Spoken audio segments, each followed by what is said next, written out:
बदलती हुई हिंदी को एक जगह, एक मंच पे लाने की कोशिश करना। खास करके हिंदी ने बहुत तरह की नई दुनियाओं में कदम बढ़ाए हैं, जो कि आमतौर पे माना जाता है, एक छवि है कि हिंदी साहित्य केंद्रित भाषा है। साहित्य से आगे निकल के कलाओं के विभिन्न दुनिया में, पत्रकारिता में, तरह अनुवाद में किस्म किस्म के नए प्रयोग, और इतना ही नहीं, अलग अलग तबकों से, हाशियों से लोग आए हैं और उन्होंने हिंदी के क्षितिज का विस्तार किया है, हिंदी को बढ़ाया है। मेरी समझ ये है कि ये भविष्य के स्वर इसी तरह का एक मंच है। आज भी जिन 3 वक्ताओं को हम सुनेंगे उनमें एक कथाकार हैं, कथा की दुनिया से हैं, एक न्यू आर्ट्स, डिजाइन आर्ट्स की दुनिया से हैं, और एक रंगमंच की दुनिया से हैं। अलग अलग किस्म की दुनियाएं हिंदी में एक जगह मिलजुल रही हैं, संगम बन रहा है। उसका शायद कोई एक नमूना यहाँ आपको आज देखने को मिले। 3 वक्ता हैं, मैं क्रमशः उन्हें मंच पर बुलाऊंगा। पहले वक्ता हैं फहीम अहमद। फहीम, आइए फहीम। फहीम मूलतः रंगकर्मी और कहानीकार हैं। 13 सालों से पिछले रंगमंच की दुनिया में बतौर लेखक, अभिनेता, निर्देशक सक्रिय हैं। लोबान नाम का एक रंगमंच ग्रुप चलाते हैं, समूह चलाते हैं, जिसमें कला, शिक्षा आदि इलाकों में रंगमंच से क्या जुड़ा जा सकता है, इस पर काम करते हैं। इनकी कहानी गन तलाशते दरवेश का बयान, ये हंस में छपी थी और काफी मकबूल हुई थी। दूसरी हमारी वक्ता है कोशी ब्रह्मात्मज। कोशी, आइए। कोशी हिंदी की नई दुनिया की नुमाइंदा हैं। जीन मेकिंग और फाइबर आर्ट की दुनिया से आती हैं। Embroidery, book making, textile, drawing जैसी दुनिया में भी उनका हस्तक्षेप है।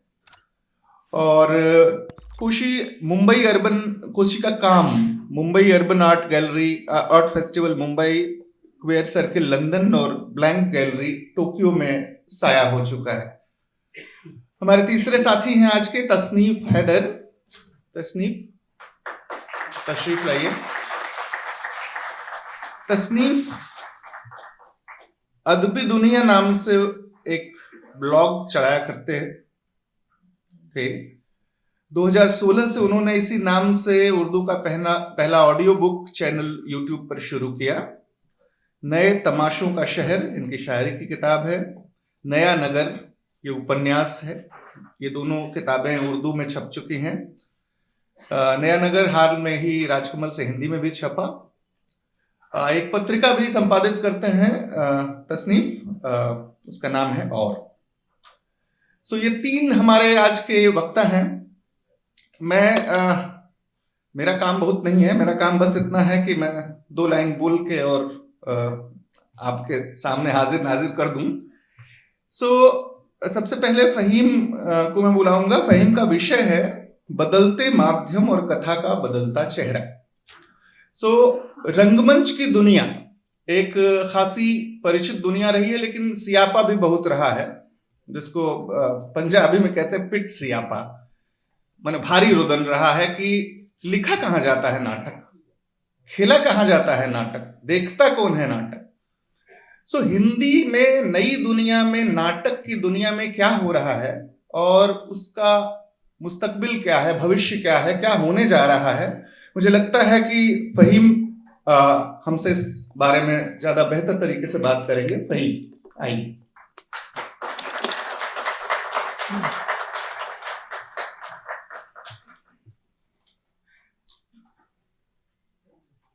मैं जब अपने इस विषय के बारे में सोच रहा था तो एक ख्याल ये भी आया कि जिस तरह से, जिस गति से कहने के नए प्रारूप बनते जा रहे हैं, तो संभव है कि व्हाट्सएप फॉरवर्ड को भी आधुनिक लोक कथाओं का दर्जा दे ना दिया जाए।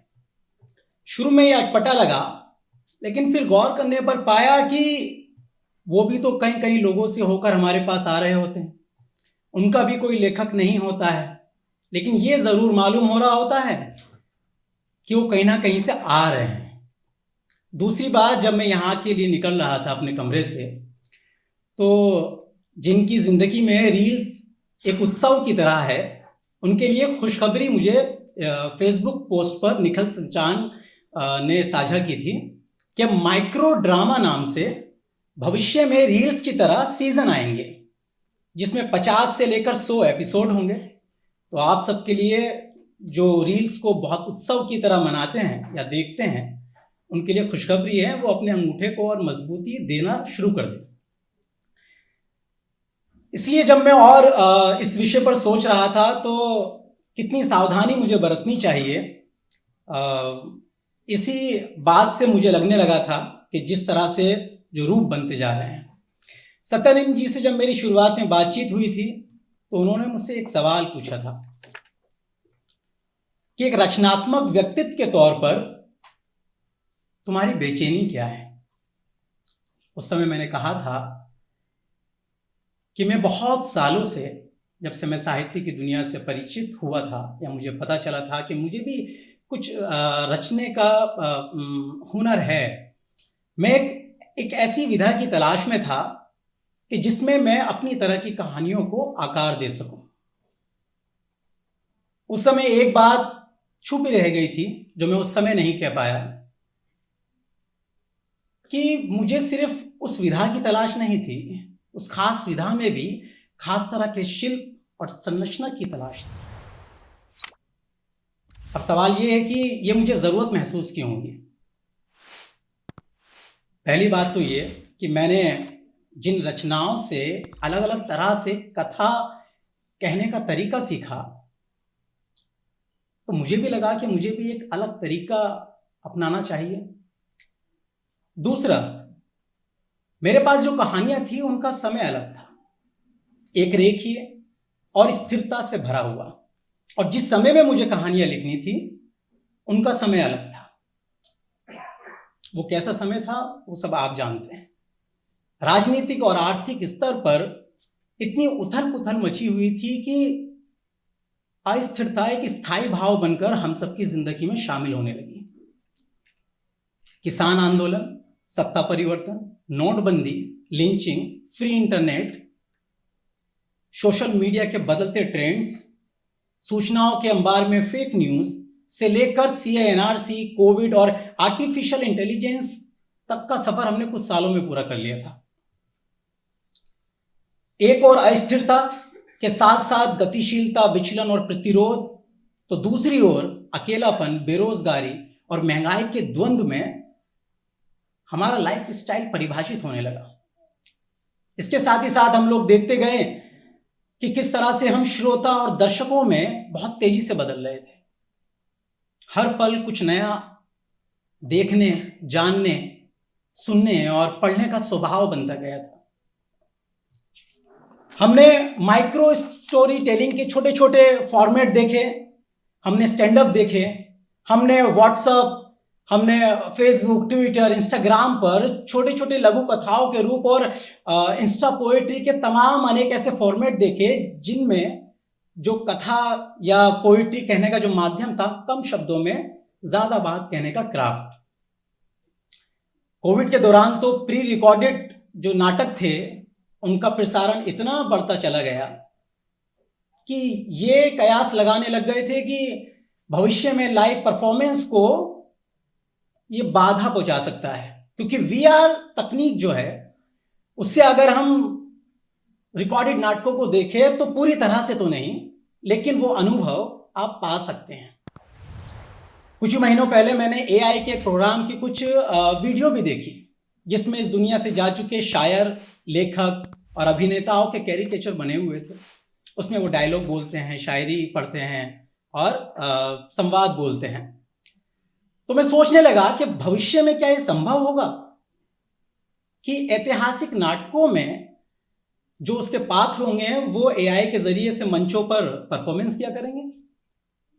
वैसे अगर ये ऐसा होगा भी तो हमारी जो लेखक जमात है वो बेफिक्र होकर जी सकती है, इससे उनको कोई नुकसान नहीं होने वाला। और फिर देखिए इन्हीं बदलावों और कयासों के बीच एक बड़ा शिफ्ट ये देखने में आया कि एक ही कथा जो थी वो किताबों में, वो पॉडकास्ट में, वो ऑडियो बुक में, वो नाटकों में, वो फिल्मों में, वो ग्राफिक नॉवेल्स में नजर आने लगी। ये एक अच्छी बात हुई कि एक कथा को इतना बड़ा दर्शक या इतना जनसमूह मिला। इसमें आप नीलेश मिश्रा, आरजे साइमा और जमशेद कमर सिद्दीकी के यूट्यूब चैनल पर जो कहानियां हैं उनका अच्छा उदाहरण है। उनकी कहानियों ने लोगों को सिर्फ नए रूप में उस कथा को सुनने का मौका नहीं दिया, बल्कि श्रोताओं को पाठकों के रूप में ही बदला। लेकिन फिर कुछ समय बाद हमें यह भी देखने में आया कि नीलेश मिश्रा, कुकू एफएम और पॉकेट एफएम जैसे जो ऑडिबल प्लेटफॉर्म हैं, उनके लिए कंटेंट एक प्रोडक्ट बन गया। उनके अपने इन हाउस लेखक हो गए।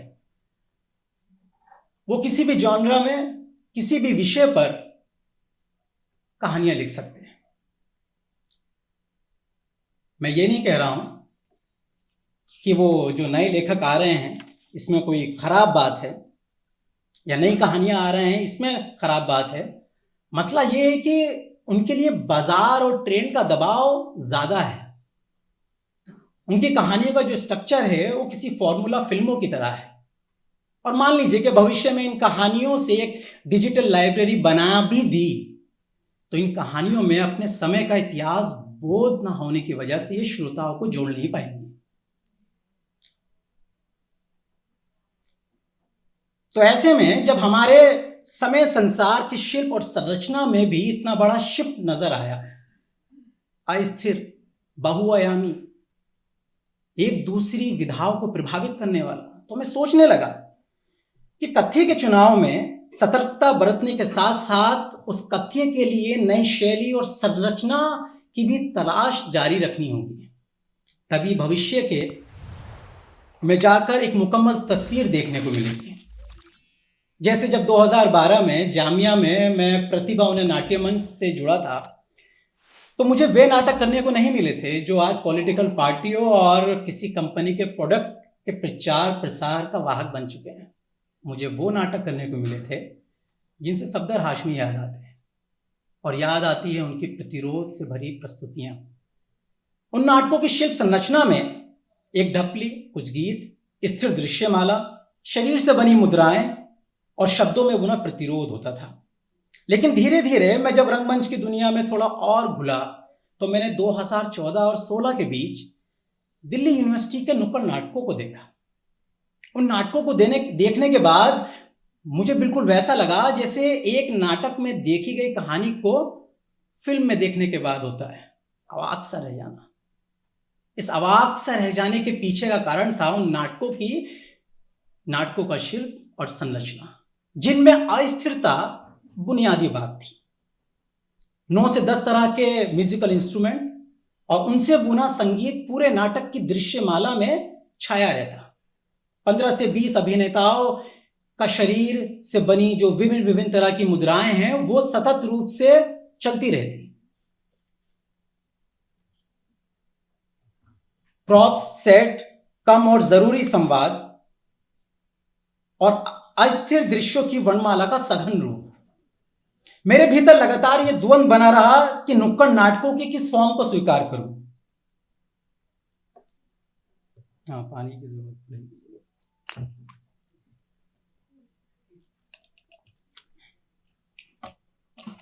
इतनी मतलब थोड़ी तल्ख बात कर रहा हूं तो गला तो सूख नहीं है। तो एक जो अपने शिल्प में सरल थे, जिनमें विचार और जो थॉट था उसको पहुंचाना जनता तक जरूरी था। दूसरे वे नाटक जिनके कथ्य और शिल्प में अपने समय की अस्थिरता दिखाई पड़ रही थी।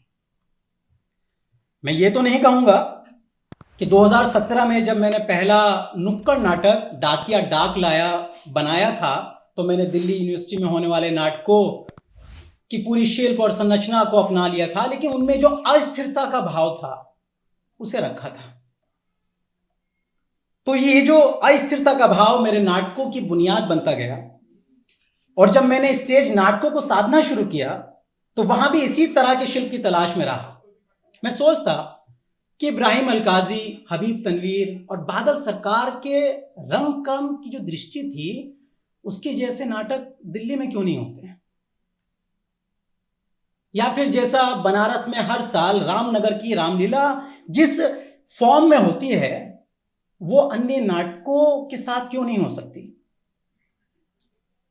क्योंकि मुझे ये एहसास तो होने लगा था कि जो नाटक प्रोसीनियम व्यू रचना को तोड़कर मंचित होते हैं, वो कथ्य को एक नया आयाम देते हैं और दर्शकों को एक नई अनुभव दृष्टि।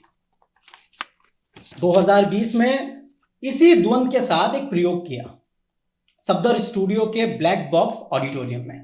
प्रोसीनियम का सेटअप नहीं था, उसमें लोग बिल्कुल पास होकर बैठ सकते थे, 3 और। दूसरी उसमें नई बात यह थी कि मैंने 2 नाटकों को एक साथ लिया था, अंधों का हाथी और हवालात, और उनसे मिलाकर एक अलग आलेख बनाया अबाबील नाम से, और उसे नुक्कड़ नाटकों के शिल्प में किया। इसके सफल और असफल होने में क्या बात थी क्या नहीं, वो एक अलग कथा है। लेकिन इस प्रयोग ने मेरी समझ में बढ़ोतरी इस प्रकार की कि कोई भी शिल्प, नई शिल्प संरचना जब किसी कथ्य में इस प्रकार शामिल हो जाए कि उसके जो रूपक हैं केवल कथ्य को कहने का जरिया ना रह जाए, बल्कि अपनी इंडिविजुअल आइडेंटिटी क्रिएट करते हैं।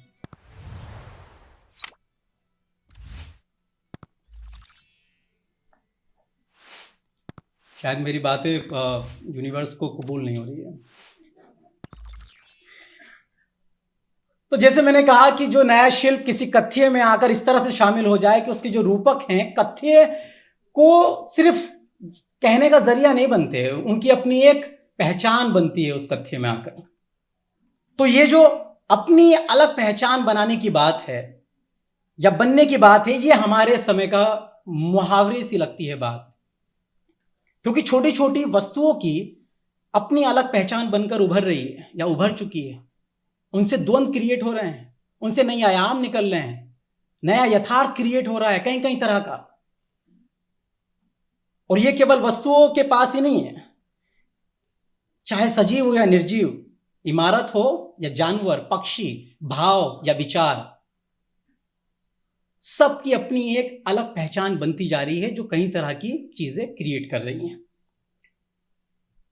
तो जब हमारे समय में इतना सब कुछ हो रहा है तो नाटकों में और उनकी शिल्प संरचना में क्यों नहीं? मुझे इसी तरह से 3 नाटक देखने को मिले। 2023 में शांतनु बोस, नर नारी और नगरी, ज्योति डोगरा की नोट्स ऑन टी और अमितेश ग्रोवर की मनी ओपेरा। नर नारी नगरी प्रोसेनियम ऑडिटोरियम में हुआ, लेकिन वो इमर्सिव और इंटरैक्टिव थिएटर की कमाल की प्रस्तुति थी। उसमें जो दृश्य मंचित हो रहे थे वो ऑडिटोरियम के बाहर हो रहे थे, वो दर्शकों के बीच में हो रहे थे, और सबसे खास बात उसमें जो दर्शक था वो कथ्य का पार्ट बन गया था, दर्शक वहां पात्र बन गया था। जब हम नोट्स ऑन टी मैंने देखा तो मंच पर ऐसा लगा केवल एक शरीर कैसे कुछ शब्दों और संवाद के साथ पूरे कथ्य में पसर जाता है।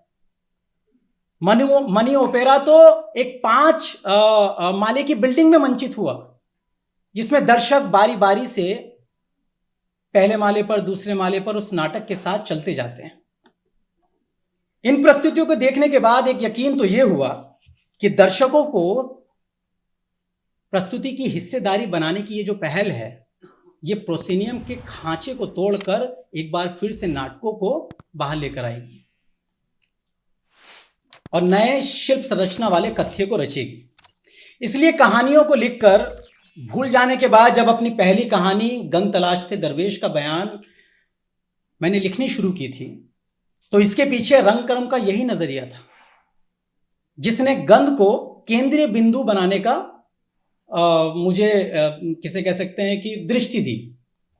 नहीं तो 2 साल हो गए थे मैं इसके लिखने के लिए टालता रहा, क्योंकि 2 दोस्तों के बीच के आकर्षण और सरल और सीधे सपाट रूप में इसे लिखने के लिए मैं तैयार ही नहीं था, लेकिन जब गंध दो दोस्तों के बीच का केंद्र बनी तो ह्यूमन इंटीमेसी और सेक्सुअलिटी के कई आयाम निकल कर आए। और आप देखेंगे कि कहानी के आखिर में ये जो गंध है ये अपनी एक अलग पहचान बनकर उभरती है। और यही कारण रहा कि ये कहानी इतनी लंबी हो गई। मैं सोचता रहा कि 18 से 19 हजार शब्दों की मेरी पहली कहानी छापेगा कौन, छप भी गई तो पढ़ेगा कौन। लेकिन कभी कभी आप बहुत खुशकिस्मत हो जाते हैं, वो पढ़ी भी गई, सराही भी गई, और एक आयरनी भी हुई इसके साथ कि कई पाठक जो समलैंगिकता को स्वीकार नहीं करते उन्हें कहानी पसंद आई। उन्होंने मेल किया, प्रतिक्रियाएं भेजी, उन्होंने बताया कि आपने गंध के तरीके से जिस तरह से इस विषय को विस्तार दिया है वो बड़ा अच्छा है, लेकिन विषय वस्तु तो बुरी है, वो हमारे मतलब की नहीं है। हालांकि ये मेरी अभी केवल एक ही कहानी है, लेकिन पिछले कुछ सालों में जो रचनाएं हमारे सामने आई हैं वे कथ्य और शिल्प और संरचना के स्तर पर हमें उम्मीद से भरती हैं। जैसे आज के जो उभरते युवा कथाकार हैं वे अपने बदलते समय की नब्ज को पकड़े हुए हैं और कथाओं का विषय अपने समय में जो घट रहे यथार्थ है उन्हें उसका हिस्सा बना रहे हैं। बल्कि वे युवा कथाकार भी जो वरिष्ठ होने से कुछ कदम की दूरी पर खड़े हैं, वे भी अपने क्राफ्ट को बदलते हुए, इस समय के बदलते हुए रूप को देखते हुए विषय का चुनाव कर रहे हैं। उनमें बहुत नाम है, लेकिन आप अगर वंदना राग, गीता श्री, मनोज पांडे और कुणाल सिंह की अलग अलग समय की कहानियों को पढ़ेंगे तो आप इनके कथ्य के चुनाव और उनके कहन की गति में एक बड़ा शिफ्ट पाएंगे। वंदना राग की टोली और हिजरत से पहले के बीच में, गीता श्री की सोन मछली और सरकार से नाराज नहीं ब्यूटी चौरसिया के बीच में, मनोज पांडे की शहतूत और प्रतिरूप के बीच में, कुणाल सिंह की सनातन बाबू का दाम्पत्य और प्रतिबंधन के बीच में। अब अगर हम शिल्प संरचना के स्तर पर देखें तो फ्लैश फिक्शन में रविश कुमार जी के इश्क में शहर होने की उपस्थिति तो थी ही पहले से। अब हमारे पास मेट्रोनामा भी है। इस किताब को मैंने फेसबुक प्लेटफॉर्म से के छोटे छोटे किस्सों से किताब की शक्ल में बनते देखा है। और इसने फ्लैश फिक्शन की जो एक प्रारूप हमारे सामने रखा है वो तो एक नया रूप ही प्रस्तुत तो करती है और साथ ही ये आश्वासन देती है कि हिंदी कथा साहित्य में इस प्रारूप की बहुत सी संभावनाएं होंगी। उपन्यास और कहानियां भी बहुत होंगी, लेकिन मेरी सीमित अनुभव यात्रा में कुछ नाम हैं जिनमें शिल्प और संरचना बिल्कुल नए रूप से निखर कर आती है, या फिर जैसे मैंने कहा था कि अपनी एक अलग पहचान बनकर उभरती है और केवल कथा कहने का जरिया नहीं बनती, बल्कि कथ्य को एक नई तरह की खासियत प्रदान करती है। उन उपन्यासों में अविनाश मिश्र का वर्षावास, गीतांजलि श्री का रेत समाधि, चंदन पांडे का कीर्तिगान, और कहानियों में ही चंदन पांडे की लक्ष्य का शतक और नया कहानी, शिवेंद्र की सतरूपा, प्रवीण कुमार की सिद्ध पुरुष और कैफी हाशमी की दुनिया का पहला और आखिरी सवाल और शिया बटर। आप इन कथाकारों की बाकी रचनाओं को जब पढ़ेंगे और इन रचनाओं को देखेंगे तो आपको वो जो अलग पहचान वाली बात है जो जिस पे मैंने जोर दिया है वो आपको साफ नजर आएगा कि इन कहानियों में शिल्प और जो संरचना है वो अलग अपनी आइडेंटिटी के रूप में कैसे निखर कर आती है। अंत में मैं बिल्कुल शुरुआत में लौट कर आता हूं। जैसे मैंने कहा था कि जिस गति से कहानी कहने के नए नए प्रारूप बनते जा रहे हैं, मैं ऐसे समय में लोबान नाम का एक प्लेटफॉर्म चलाता हूं। उस प्लेटफॉर्म में कहानी के बनते प्रारूप की जो रचना प्रक्रिया है उसे समझते हुए उसे स्कूल और कॉलेज के छात्रों के साथ साझा करता हूं। तो पिछले 7 सालों में मैंने एक शिफ्ट बहुत बड़ा देखा, उसी की मैं बात करके अपनी बात खत्म करूंगा कि पिछले 7 सालों में उन बच्चों के साथ जो 7 साल पहले मैं काम कर रहा होता था, बच्चे अलग अलग तरह के होते थे, अलग अलग स्कूल या कॉलेज के, तो उनमें जो रिक्रिएशन या रिक्रिएट वाली जो सिफत थी वो ज्यादा थी। लेकिन आज 2025 में मैं पिछले 6 महीने में कई स्कूल, और 2 कॉलेज में के बच्चों के साथ कई नाटक बना चुका हूँ, कई वर्कशॉप आयोजित कर चुका हूँ, उनमें क्रिएशन का जो सिफ्त है वो बहुत ज़्यादा है।